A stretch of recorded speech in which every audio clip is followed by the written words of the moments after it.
Hello, collective, and welcome to Hawthorne House. My name is Aria, and I have readings to record today, but I had another dream last night, and I really wanted to record it again because normally I wouldn't think much of it, but I ended up waking up at the same time. I ended up waking up at 3 o'clock in the morning, the same time I woke up from the last dream that happened, I think, 2 days ago. Maybe three. It's on my channel. It'll be titled with the same title as Strangeness of Dreams. The Strangeness of Dreams plus something. Because it's going to be like, in addition to doing card collective readings, I also want to do keep a dream journal. Because it's easier for me to talk it out, I guess, than write it down. I did wake up and got out of bed and wrote down what I could remember of the dream from last night. And if you're triggered by mentions of domestic violence, or those sorts of themes, the dream was heavily peppered with that. And I'm not going to go into detail about it, but I do want to warn you that I am going to mention it, discuss it briefly in the dream. I also pulled out some cards. I pulled this one card because I had this dream, and it felt like, while it was a dream related to me specifically in my path, I also feel like that it's possible. It felt like it was bigger than me or went beyond me, and so I pulled out this card, or I shuffled the deck and asked if there was a collective message or a message for the collective. And I pulled out the shaman card.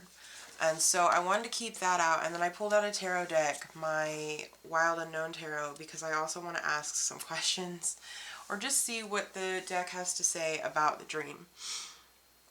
You'll understand more why I say that it felt like it was related to more than just myself when we get to that point in the dream. So the dream started, or I became aware in the dream, aware of myself in the dream, when I was in the kitchen of some house. Not my house, but a house. And throughout the dream, too, like from this point in the dream where I become aware, I'm not entirely sure that I'm me. I'm not sure if I'm me or if I'm someone else. And I'm just riding along, like experiencing what they experienced. Because it had that sense of almost disconnect. So I'm in the kitchen and I'm with my husband, but it's not, my partner. It's just a husband. Like I can tell that I'm married to this person. We've been together a long time. Um, and there's a sort of like playful romantic air. I'm doing something in the kitchen and we're talking and joking about something. And I jokingly say that I'm not going to do something. And as soon as I do that, the atmosphere in the room changes. It goes from being this light-hearted joking to this kind of awkward, unsettled atmosphere underlying that joking tone. Like he's still laughing. He's still continuing the conversation. I've gone over to the fridge at this point and I have opened it up and I'm looking for something. I think I'm making food. I think I'm making dinner. And I go to close the fridge, right? And all of a sudden, as I like go to turn around, with my hands are empty. I didn't take anything out of the fridge, which I thought was weird in the first place. But I think in the dream I sensed this ominous or aggressive energy, and so I stopped and I closed the fridge and I turned around, and the man was standing there really close to me, and like I felt cornered against the fridge. I felt like pressed up against it, and like I was trapped, and it was really suffocating. But I tried to play it off, like still laughing, still joking. Oh, I was just joking, haha. But like he was smiling but not smiling. Like you could tell he was pissed about it. And I don't even know what I said or that I wasn't going to do. But all of a sudden, he it was like it triggered him because I said I wasn't going to do something that wasn't acceptable. Like, even if it had nothing to do with him or nothing to do with, you know, or if it did have to, especially if it had to do with him, but if it didn't have anything to do, even if it didn't have anything to do with him, he still would have reacted in that same way of, that's the sense that I got. He still would have reacted in that really, like, aggressive way, but he didn't say anything. Like, he didn't try to attack me. He didn't raise a hand to me at first. Like, he didn't hit me at all or anything.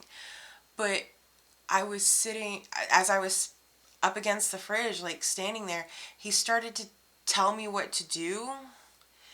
And even though it was almost like this outside force of compulsion, like, I didn't want to do what he was telling me to do, but I couldn't not do what he was telling me to do. And not just because I was scared of what would happen if I didn't do what he told me to do, but because, like,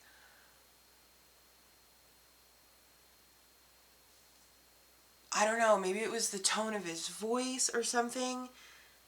There was just something about it. It was like a compulsion. It was like he told me to do something and I would have to do it. But only certain things, you know? And I don't... This will be marked as 18 and over, but it was very forced, like, sexual conduct. I don't know. I don't want to say, you know, what it was, but, like, you can tell that even though they were married, that it was, there was something not right in that, in the way that it was that compulsion. And I was so scared and, like, not fully aware of being scared. It was like this instinctual curling in on yourself. And I have been around domestic abuse, like my parents, when I was a kid. My dad used to beat on my mom. And it was awful. I'm not laughing. It's just, I cope with humor, I guess. Which is not great, but, like, I'm not afraid to talk about this stuff. It's just that I don't talk about it very much. Anyway, so I've been around situations like that, and they're really scary. And I used to have really bad anxiety about people, like, coming close to me or touching me for that reason. Like, I did not like people anywhere near me. No touching. But, so I recognize that feeling in the dream, and it's something that I haven't felt in a really long time. But in the dream, it was so fresh. It was really uncomfortable. And so he was telling me to do things, and it went on for a while. And then it stopped. And he stopped telling me what to do. And we kind of went our separate ways, but not our separate way. Like, we were still living in the same house together. But we went off to do different things. Like, he could have gone to work or go into a garage or something. He wasn't... I could see him, like, across the yard, like, on our property, talking to someone else. And the place that we were, by the way, it was, like, not what you think of as modern day yards. It felt more like a old-timey kind of village in the countryside, like rolling hills, and grain would be growing off somewhere, and there were, like, pole fences, like wooden horse fences or pole fences or garden fences. And our house had a archway over, like, our gate, our front gate, but there was no gate across. It was just the archway. It reminded me of out west, like, cattle herding, kind of, you know, the wooden, I don't know how else to describe it. It's just a wooden archway that, like, I can't remember what it's called aside from an archway. But anyway, there was that, and there were, like, there was more fencing that lined the road. And it was like a clay dirt road. It was, like, very light color. And there were other houses. It was like a community, and then there were other people living there, and we all kind of knew each other.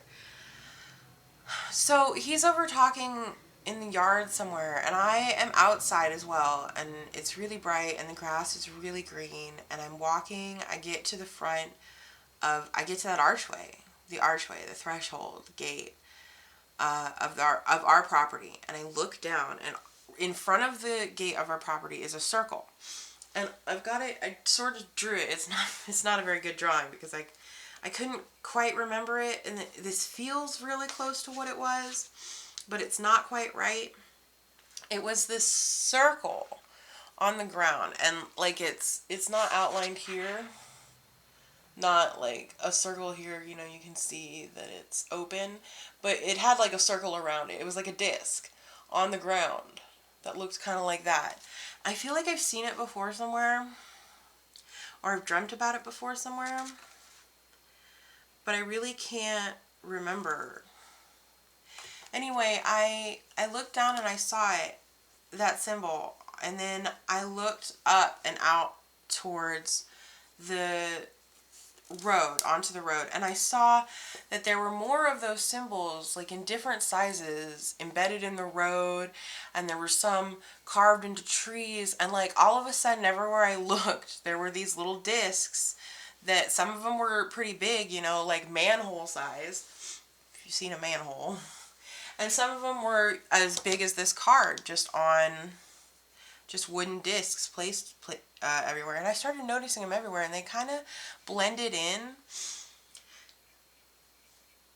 And I was standing at the gate, and all of a sudden I felt this release, like the control that person had on me, that man had on me, was gone, and I was able to step past that threshold to the disc. And then I started to follow them, and I was going through the town square, or the main road of the town, following these discs to what my brain kept calling sanctuary, sanctuary, sanctuary. I'm going to some sort of temple or some sort of building, but it's not a place. It almost felt like Hawthorne House, like a place that isn't a place. It's the place where all the paths join. And the reason for that thought was because as I was walking, I noticed that there were other paths that led off different from where I started. And that started to get into that very symbolic dream of, oh, you're on the right path feeling, right? And that's why I pulled these cards, because I had this feeling that there were other people following these little stone discs, and we were all going to the same place for something. I don't know what, but maybe the cards will give us some insight. So I want to kind of have a look at that. The shaman card, I think I'm going to read it. I don't know, should I read it before I try to look at other cards, or should I read it first? I think I'm going to wait. I want to pull some cards first. I'm so sorry. It's cold in here, and so my nose kind of runs a little bit. Alright. Spirit. Let's see. I call upon the spirits, guardians and guides, ancestors and cards, both cunning and wise. Please lend us some of your advice. I would like to know what message this dream is trying to convey, not only for me, but for the collective. What is this dream trying to convey, not only for me, but for the collective?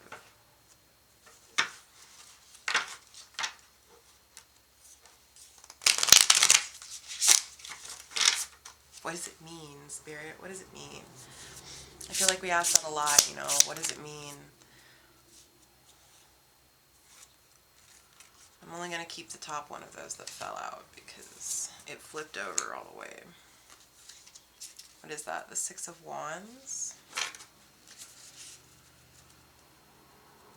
Six of Wands is a victory card. Okay. Feels like overcoming adversity. What does it mean, Spirit? What does the dream mean? Please give us some information. What does this mean for the collective and for myself? What does this dream mean for the collective as well as myself? What does it mean, Spirit? Let's see.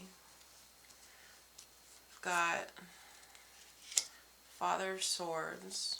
So that's, we've got the Six of Wands.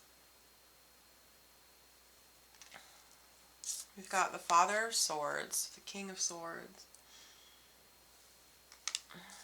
Speaking your truth, standing in your truth.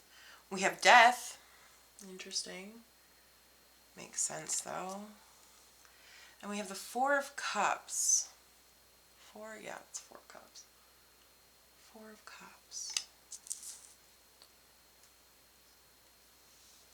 Let's see, at the bottom of the deck,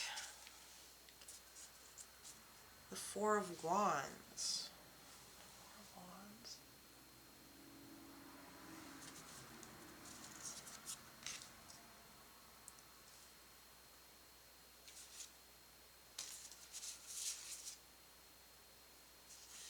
And then right under the next card to flip on this deck would have been Temperance. So I'm also going to take that, I think.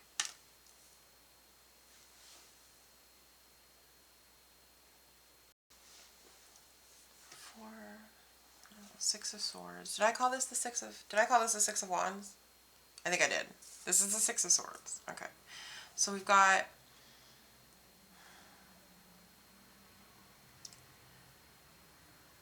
this is analytical, so going with thought. The Four of Cups is a lot about discontentment, wanting more. I feel like, or greed. I feel like in this, it's almost like, what more do you want? I feel like this is relating to the man in the dream. And the whole dreams theme feels to center around these two major arcana. They're the only two arcana that were pulled. And the Death card is like the ending of something. So this is, and the transformation of it. And then Temperance is about healing. Finding balance within yourself. I feel like, and this is a completion card, celebration. They're both fours. I feel like it's walking out of that. I did call this the Six of Wands because I said that was the victory card, but it's not.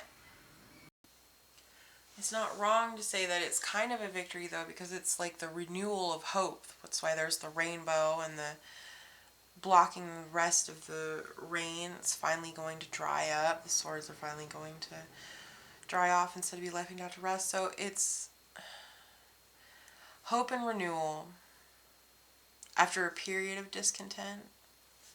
I feel like this is a lot more sinister. This is, I'm getting plague vibes, you know, which I normally obviously wouldn't get with the Four of Cups, but that discontentment, that wanting more, that greed, it definitely, I'm getting a sickness in this case, poison. We were being poisoned by not everyone, but I feel like this, the Death here, makes sense because I've been getting a lot of messages about the collective in general being renewed, being reborn, walking out of situations like this right now. It's like